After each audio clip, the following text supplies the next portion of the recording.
Hi everyone. Today's video is going to be about how I was one of the lucky ones.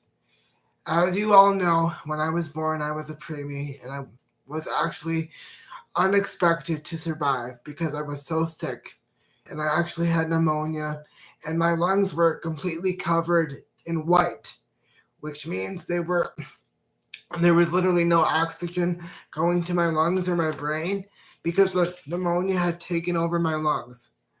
And and my dad or my parents told me that they took x-rays and my lungs were completely white because I couldn't breathe or get oxygen from the pneumonia. And I just want to touch base a little bit about what I went through when I was born. Because I know I come on here sometimes and I say, life is hard. And it is hard when you have a disability.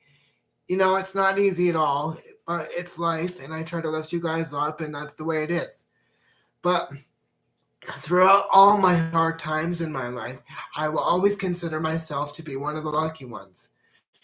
And what I mean by that is when you're a preemie, obviously, like I said, I was sick. I couldn't breathe. I had pneumonia. And the doctors actually told my parents, you have to come and say goodbye to him because he's not going to make it through the night. He's not going to survive. And a lot of times when you have a preemie, when you have a premature baby, that can often lead to heartache because not everybody gets to bring their baby home. A lot of times they're too sick and they're too weak and they're not viable enough to have a high quality of life, so they just die. And like I said, when you do have a preemie, there's a lot of heartache, there's a lot of sadness, and there's a lot of anger in a way because all these people want to do is just have a normal baby. And for some people, that's just not in the cards. Also, I also touched base with you how my mother had a miscarriage. Excuse the phone in the background. 1 second. I gotta wait till this is done. Call from cell phone CT.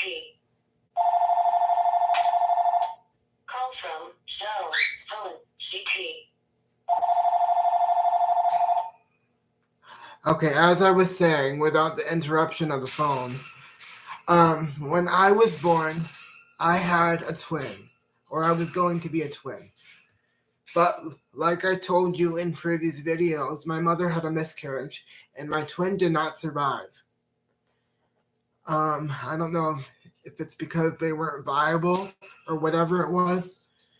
But like I said, when you do have backstories like this, when you're a preemie and, when you go through all the stuff I have, it's easy to just say, oh, there's so much going on. There's so much I have to deal with. There's so much I have to do that the average person doesn't have to focus on. And that is the case a lot of the time. But I also consider myself to be very grateful because there's kids in other countries, or there's people, not kids, I should say. There's people in other countries and other parts of the world that have the same disability as I do. And they don't get proper care. They're just treated like trash on the sidewalk. They're not even recognized as citizens. I was watching this one documentary about this boy from Russia. His name was Vanya. I forgot what his English name is. But he also had cerebral palsy, which is the same disability that I had. And in Russia, back in the day, when you had a disability, you weren't seen as a person. And he could talk, he could communicate, but they actually put him in a mental hospital because, like I said, automatically, if you're in another country, well, some of the countries, not all of them, I don't want to stereotype anybody, but when you live in another country and you have a disability, sometimes you're not seen as a person. You're seen as more like property. Like, oh, I gave them their basic needs, and whatever they want to do is just what they do. And I was looking at this documentary, and this boy, Vanya, went on about what he experienced in Russia before he was adopted. Oh, by the way, he was adopted by a loving American family, and he's fine now. But he was talking about what he experienced in Russia, and they said that they would leave him in his waste, like he would poop and he would pee, obviously, because everybody does. That's just a part of life. Um, and they would just leave him like that. They wouldn't wash him up, they wouldn't give him showers or anything like that.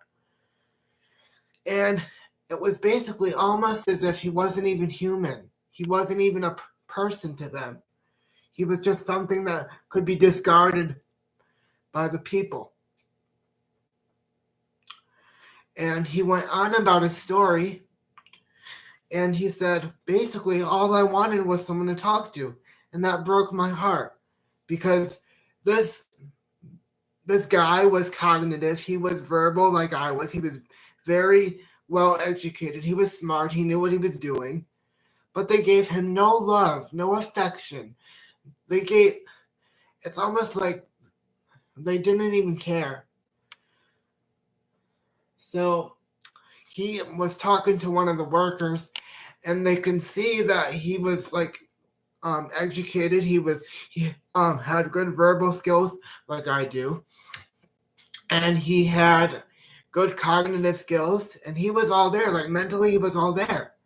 The only issue was he had the same disability as me, which was CP, which is physical. A lot of times people think that CP is a mental disability. It's not. Well, I shouldn't say that because there's different scenarios, but for my situation anyway, it's not a mental disability. It's a physical disability. And a lot of times when you have a disability, you're not seen as like you could comprehend things. A lot of people used to come up to me and they would be like, oh, they would talk to me like I was a baby and all this stupid crap. It's like, you do realize I can understand every single word you're saying. So that would like throw me off because I would have an intelligent conversation and I would carry most conversations with adults, and these people would be talking to me like I was a freaking 5-year-old or something. It's like, okay, well, that's not me. That's not who I am. But I look at these different scenarios with people from other countries, and like I said, everything that happened when I was born, and how some people didn't get to bring babies home. Because obviously, like I said, when you're premature, it's basically a touch and go scenario. Either you survive or you don't. And that's the way it is. And like I said, a lot of people experience heartache because not everybody has the joy of having a child survive and go full term. But luckily, like I said, I was one of the lucky ones. I was able to make it out and survive and fight for everything I do. You know, like I said, it is not easy living like this, living in this situation, I should say. It is not easy at all. There are times where I go in my room by myself and I just cry and I say, God, please help me, or someone just help me escape from the situation. You know what I mean? But then I look at these people, and there's people with no arms and no legs, and they can't talk. Or these people could walk like people with nonverbal autism. I was looking at this kid named Creed. If you follow him on YouTube, he actually does have a good YouTube account. It's called Inside Creed's World. And his caretakers would vlog every day and show what he went through. And he would have meltdowns and tantrums because obviously he was nonverbal. He couldn't communicate or anything like that. So he would have meltdowns and tantrums just because, he would want to drink or he would want to go to the bathroom. Just simple things like that. He would have a meltdown over because obviously you can't talk. You can't talk. You can't verbalize your needs or what you want to say or anything like that. And it makes me so mad because people come up to me, some people, and they'll be like, I feel so bad for you. I'm like, why? Why would you feel bad for me when I could talk, when I have a beautiful family, when I have a good life, and I have friends that love me? Why would you feel bad for someone like that? I mean, granted, I do have a disability. It is hard living like this. Nobody wants to live like this. like I said, there's times where I just cry, or there's times where I get mad and I lash out at people, which is not right. I admit that. But, it happens. It's frustrating living this way. It's not easy at all. But I always remind myself, at least you could talk. At least your mind is there. At least you're able to get up every day and communicate and function in some way. It may not be the average way that everybody else does, but I'm still here. I'm still fighting. I'm still here for this cause, and I'm going to fight till I die. And that's just how it is. I'm not going to give up. I'm going to survive because, like I said, I was one of the lucky ones. I was able to make it through. I was able to have the care that I need and get everything I needed. And a lot of times, a lot of people with disabilities don't get that. They really don't. They're seen as property. They're not even seen as people. There's people with no arms and no legs, and they can't even move around. There's people in other countries that can't even afford a wheelchair, and they're disabled, so they have to crawl on their hands and knees just to go from point A to point B. And I find that mind-boggling because, we have money, we have possessions that we could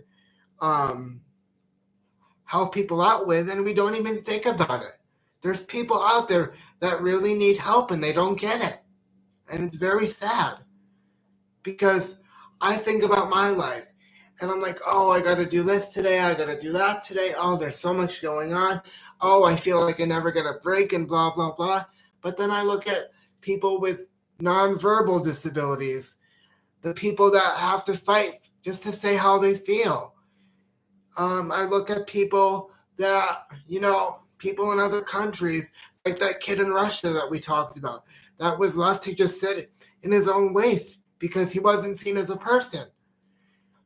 And that just bobbles my mind. Is bobble a word? Well, it is now. It just boggles my mind. That's probably a better word. That people could be treated like that.